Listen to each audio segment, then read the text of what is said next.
ಹೊಸ ವರ್ಷದಲ್ಲಿ ಹಾಸನದಲ್ಲಿ 2 ದುರ್ಘಟನೆಗಳು ನಡೆದಿದೆ. ಒಂದು ಪ್ರೇಯಸಿ ಪ್ರಿಯತಮೆಗೆ ಚಾಕು ಹಾಕಿರುವಂಥ ಒಂದು ಘಟನೆ, ಎರಡನೇದು ಒಬ್ಬ ಇಂಜಿನಿಯರ್ ಆತ್ಮಹತ್ಯೆ ಮಾಡಿಕೊಂಡಿರುವಂಥ ಘಟನೆ. ಮನುಕುಮಾರ್ ಅಂತ ಹೇಳಿ 24 ವರ್ಷದ ಯುವಕನಿಗೆ ಖಾಸಗಿ ಹೋಟೆಲಿನಲ್ಲಿ ಭವಾನಿ ಅಂತ ಹೇಳಿ ಅವಳು ಪ್ರೇಯಸಿ ಚಾಕು ಹಾಕಿದ್ದಾರೆ. ಏನಪ್ಪ ಅಂತ ಹೇಳಿದ್ರೆ, ಪ್ರೀತಿ ಮಾಡ್ತಾ ಇದ್ರಂತೆ. ಅವನು 1 ವರ್ಷದಿಂದ ಅವನ ಜೊತೆ ಮಾತಾಡ್ತಿಲ್ವಂತೆ. ಇವಳಿಗೆ ಹುಡುಕ್ತಾ ಇದ್ಲಂತೆ, ಎಲ್ಲಿದ್ದಾನೆ ಅಂತ ಹೇಳಿ. ಕೊನೆಗೆ ಅವನು ಇಂಥ ಕಡೆ ಹೊಸ ವರ್ಷದ ಪಾರ್ಟಿ ಮಾಡ್ತಾ ಇದ್ದಾರೆ ಅಂತ ಗೊತ್ತಾದ ಮೇಲೆ ಅಲ್ಲಿಗೆ ಚಾಕು ತಗೊಂಡೋಗಿ ಅವನ ಸ್ನೇಹಿತರ ಜೊತೆ ಇರಬೇಕಾದ್ರೆ ಅವಳು ಚಾಕುವಿನಿಂದ ಹಲ್ಲೆ ಮಾಡಿದ್ದಾಳೆ. ಈಗ ಅವನ ಸ್ಥಿತಿ ಬಹಳ ಚಿಂತಾಜನಕವಾಗಿದೆ. ಹಾಸನದ ಒಂದು ಆಸ್ಪತ್ರೆ ಒಳಗಡೆ ಚಿಕಿತ್ಸೆ ಪಡಿತಿದ್ದಾರೆ.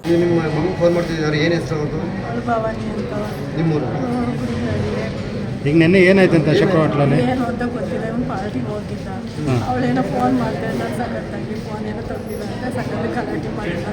ನಾನು ಫೋನ್ ತೆಗ್ದು ಇವನು ಬೈದವಳೆ, ಅವಳು ಬೈದವಳೆ ಸಖತ್ತಾಗಿ. ಆಮೇಲೆ ನನಗೆ ಫೋನ್ ಮಾಡ್ದ, ಅಮ್ಮ ನೋಡಮ್ಮ ಬೇಡ ಅಂದ್ರೆ ಕೇಳ್ತೀನಿ, ನೀನು ಹೇಳಿದ ಮತ್ತೆ ಕೇಳಲ್ಲ ಅಂತ ನನ್ನ ಮಗ ನೋಡಮ್ಮ ಕಾಣ್ಸಕ್ಕೆ ಬೈಯಮ್ಮ ನೀನು ನೋಡಮ್ಮ ಅಂತ.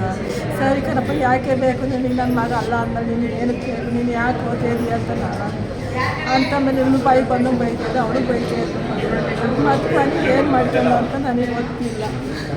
ನನ್ನ ಮಗನಿನೊಳಗೆ ಯಾಕೆ ಹಾಕ್ಯಾಡ ಮಗಳನ್ನು ಆಪರೇಷನ್ ಆಗಬೇಕು. ಯಾರು ಏನು ಚಾಕು ತಗೊಬಂದಿದ್ರು? ಚಾಕು ಜೋಬಲ್ಲಿ ಇಟ್ಕೆ ಬಂದಿದ್ದ ಅವಳೆ. ಎಲ್ಲಿ ಅಶೋಕ ಹೋಟೆಲ್ ಒಳಗಡೆ. ಆಮೇಲೆ ಪೊಲೀಸರೆಲ್ಲ ಅಲ್ಲೇ ಇದ್ರು, ಅವರೇ ಬಂದರು, ಅವರೊಬ್ಬರು ಕರ್ಕೊಂಡು ಅಡ್ಮಿಟ್ ಮಾಡಿದ್ರು. ಅಲ್ಲ, ಇಬ್ಬರು ಒಟ್ಟಿಗೆ ಹೋಗಿದ್ರು ಅಥವಾ ಹೆಂಗೆ? ಇಲ್ಲ, ಬೇರೆ ಹೋಯ್ತು. ಫಸ್ಟೇ ಹೋಯ್ತು, ಅವಳು ಹುಡುಕಿ ಹೋಗಿರೋದು ಮನೆಗೆ. ಫಸ್ಟ್ ಪಾರ್ಟಿಗೆ ಹೋಯ್ತು. ಅವ್ರಿಗೆ ಎಂಟ್ರಿ ಇತ್ತ? ಅವ್ರಿಗೆ ಎಂಟ್ರಿ ಇಲ್ಲ, ಅವಳಿಗೆ ಇರಲಿಲ್ಲ. ಮತ್ತೆ ಹೆಂಗೆ ಹೋಗಿದ್ರು?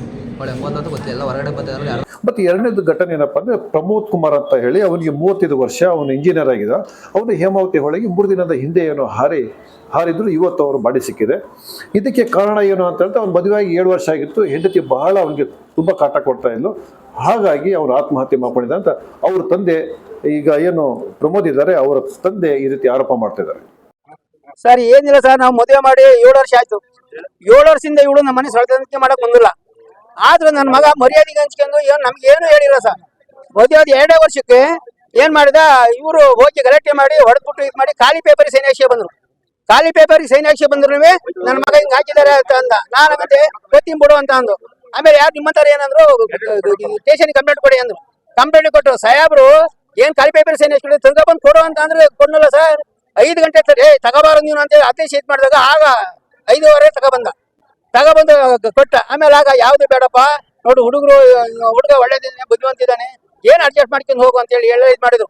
ಇವನೇ ಅವ್ರ ಅಪ್ಪ, ಅವರ ಮಗಳು, ಅವನ ಬಾಮೈದ ಸ್ವಾಮಿ ಅಂತ ಅವ್ರು ಬಂದ್ರು ಆಗ ಅಲ್ಲಿ. ಆಮೇಲೆ ಯಾರು ಇವರು ಚನ್ನಪಟ್ಟದವರೊಬ್ರು ಕರ್ಕೊಂಡ್ ಬಂದ್ರು. ಅವ್ರು ಹೇಳಿದ್ರು, ಅವರೆಲ್ಲ ಬೋದು ಕಳಿಸಿ ಇದು ಮಾಡಿದ್ರು. ಆಗ ಸುಮ್ಮನೆ ಆಯ್ತು ಸರ್. ಮತ್ತೆ ಇನ್ನೊಂದ್ಸತಿ ನನಗೆ ಊಟ ಕರ್ಕೊಂಡು ಹೋಗಲ್ಲ, ನನಗೆ ಪಾನಿಪುರಿ ಕೊಡ್ಸಾಕಲ್ಲ, ನನಗೆ ತಿಂಡಿ ತಿನ್ಸಕಲ್ಲ ಅಂತೇಳಿ ಒಂದ್ಸತಿ ಕಂಪ್ಲೇಂಟ್ ಮಾಡಿ ರವೀಶ್ ಅಂತ ಡಾಕ್ಟ್ರು ಹುಲ್ಕೆಲ್ಲರು. ಆಮೇಲೆ ಅವ್ರ ತಗ ಹೋದಾಗ ಅವರು ಅಂತ ಅಂದ, ಇದು ಯಾವ ಇದು ಅಂತ ಇದು ಮಾಡ್ತಾರೆ. ಮತ್ತೆ ನೀವು ಹೇಳ್ಬೋದು ಸರ್ ಅಂತ ನಾನು ಅಂತ ಅಂದ. ಅದು ಬಿಡಿ, ಅವೆಲ್ಲ ಏನಾಯ್ತು ಅಂತ ಹೇಳಿ ಸುಮ್ಮನೆ 3 ಸರಿ ಆಯ್ತು ಸರ್. ಮತ್ತೆ ನೋಡಿ ಸರ್, ಈಗ ಮನೇಲಿ ಹೆಂಗ್ ಮಾಡಿದಾರೆ ಅಂತ ಯಾರು ಈ ತರ ಮಾಡ್ತಾರೆ ಸರ್. ಇವರು 5 ಜನ, ಯಾರೋ ಬೇಲೂರವರೊಬ್ರು ರೈತ ಸಂಘದವರಂತೆ ಬಸವರಾಜ ಅಂತ. ಇವರು ನನ್ ಬೀಗ ಅಂತ ಬಂದಿದ್ದನು. ಅವನು ರೇಣುಪ್ರಸಾದ್ ಅಂತ, ಅವನ ಹೆಂಡತಿ ಚಿತ್ರ ಅಂತ, ಅವನ ಮಗಳು SR ನಂದಿತಾ ಅಂತ, ಅವನ ಮಗ ಸಂದೀಪ ಅಂತ, ಇನ್ನು ಅಕ್ಕಿಹಳ್ಳಿ ಸ್ವಾಮಿ ಅಂತ ಅವನು ಹೈಮಿಂಡ್ರಿ. ಇವರೆಲ್ಲ ಸೇರ್ಕೊಂಡು ನನ್ನ ಮಗನಿಗೆ ಹಿಂಗ್ ಮಾಡಿದಾರಲ್ಲ ಸರ್. AC ಬರ್ ಕೂರಿಸ್ಕೊಂಡು ಎಲ್ಲರೂ ಇದುವಾಗಿ ಹೇಳಿ, ಒಳ್ಳೆ ಹುಡುಗ ಮಾಡ್ಕೊಂಡು ಹೋಗ್ರಪ್ಪ ಅಂತ ಹೇಳಿ ಎಲ್ಲ ಇದು ಮಾಡಿ ಕಳಿಸಿದ್ರು ಸರ್. ಅವ್ರಿಗೆ BE ಮಾಡ್ಕೊಂಡು ಇದರಲ್ಲಿ ಕೆಲಸ ಇದ್ದ, ಕಂಪ್ನಿ ಕೆಲಸ ಇದ್ದ ಸರ್, ಬೆಂಗಳೂರಲ್ಲಿ.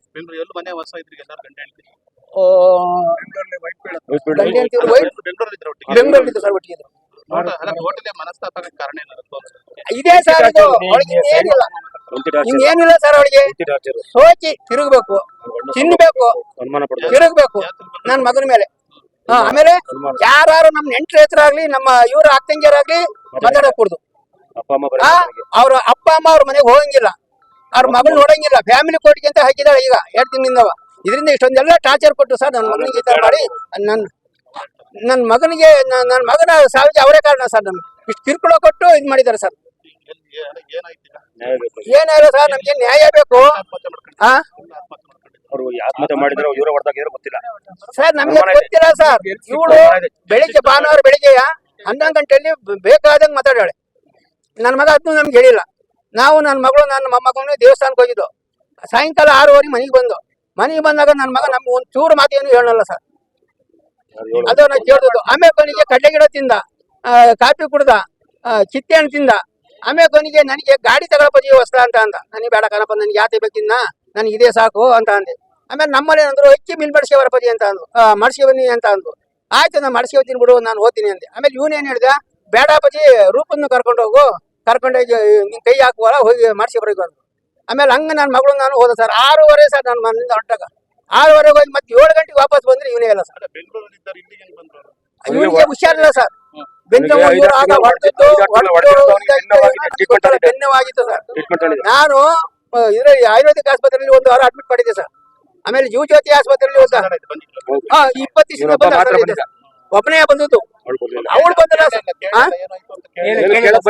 ಸರ್. 7 ವರ್ಷದಿಂದ ನನ್ನ ಮನೆ ಕಾಲಿಟ್ಟಿಲ್ಲ ಸರ್. ಇಷ್ಟು ಜನಗಳಿಗೆ ಹೇಳಿಕೆ ಬರೋದು, ಹೇಳಿಕೆ ನಮಗೆ ನ್ಯಾಯ ಬೇಕು ಸರ್. ನನ್ನ ಮಗ ಹೆಂಗಾಗಿದ್ದಾನೋ ಅದಕ್ಕೆ ನಾವು ನ್ಯಾಯ ಕೊಡಿಸ್ಬೇಕು. ಅವಳು ಅನುಭವಿಸ್ಬೇಕು. ಜಗದೀಶ್ ಅಂತ ತಂದೆ.